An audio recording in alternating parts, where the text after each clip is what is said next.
Hello, MCU fans. Today we're going to look at the question of, is it worth all this fuss over determining the MCU timeline order? Now, I want to say something up front, that how you decide to watch the MCU is totally up to you. In fact, the best order is the one that you get the most enjoyment and the most benefit from. So this video is not going to try to convince anyone you should watch the MCU this way or that way. However, it is going to look at why a lot of people, myself included, spend a lot of time trying to figure out what is the timeline order. And the first big reason, of course, is because Marvel spends a lot of time trying to determine the timeline order. They've released at least 3 timelines, with the most prominent nowadays being the Disney Plus timeline.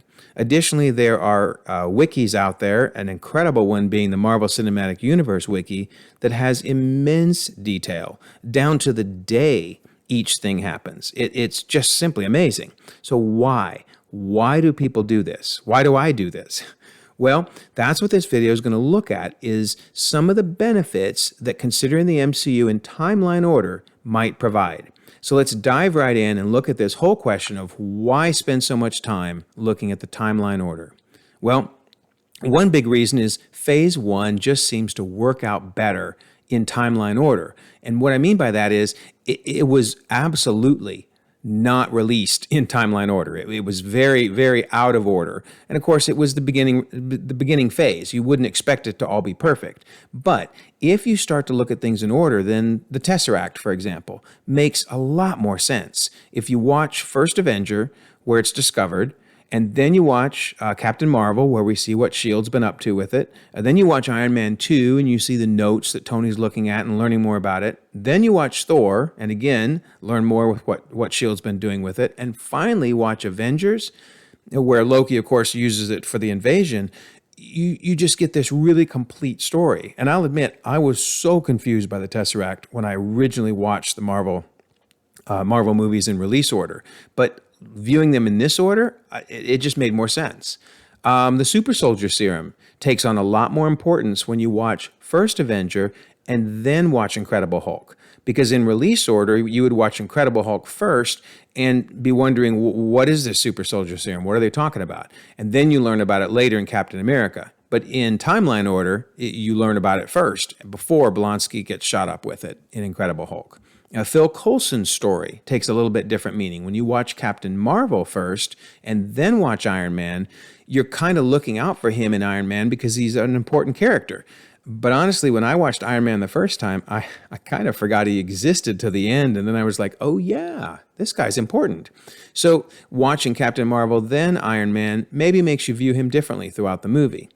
The Kree twist in Captain Marvel is much more of a surprise if you watch Captain Marvel and then watch Guardians of the Galaxy. But if you watch Guardians of the Galaxy first, you're kind of keeping your eye on Ronan and some of the others. So you get a different story when you watch it in timeline order.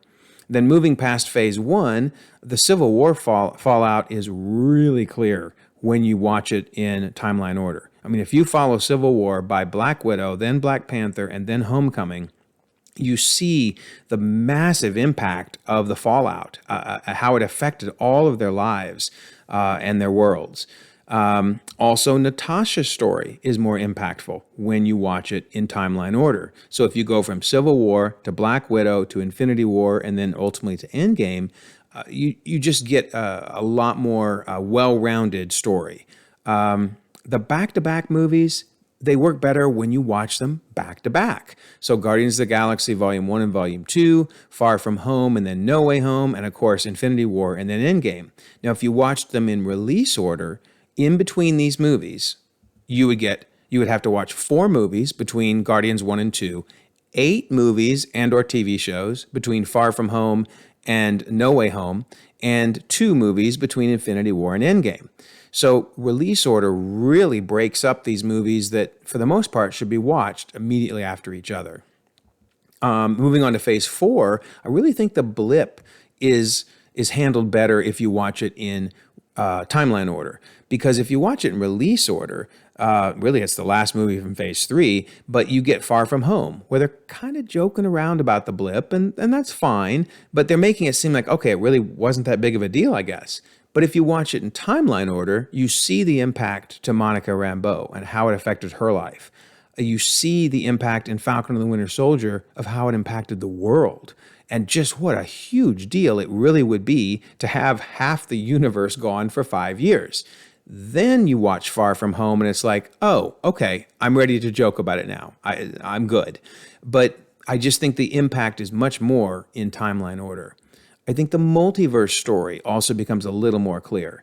You know, in release order, you would watch WandaVision before Loki. But in chronological order, Loki would come right after Endgame. And then when you watch WandaVision, you really understand why her kids are calling out to her. You realize, oh, they're calling out from the multiverse. Wow. It just changes the story around a little bit, again, when you watch in timeline order. And honestly, there are no I am your father moments where people will argue for decades to come whether you should watch the original trilogy and then the prequels, or the prequels and then the original trilogy. So timeline order versus release order.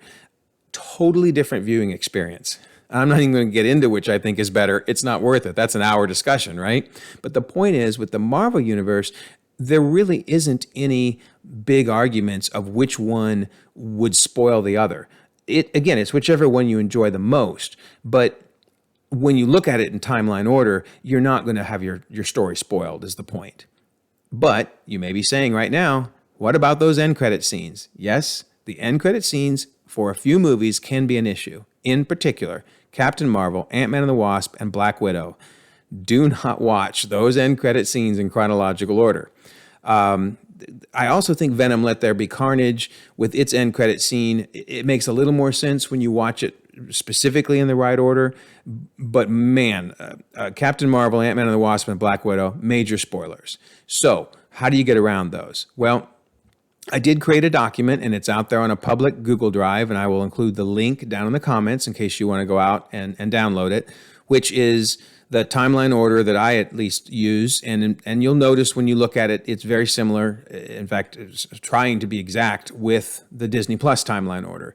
But whether you like the Disney Plus timeline order or not, you would probably benefit from the footnotes. If you notice there's a footnote after Captain America, the First Avenger, that number 1 there refers to a footnote at the bottom, which tells you, you don't have to do this, but you could watch the end credit scene closer to Avengers, because it's the tease, if you remember, for the Avengers movie. But more importantly, Captain Marvel, the third one down, that footnote number 2 lets you know, absolutely, watch this end credit scene later. Do not watch it at this point.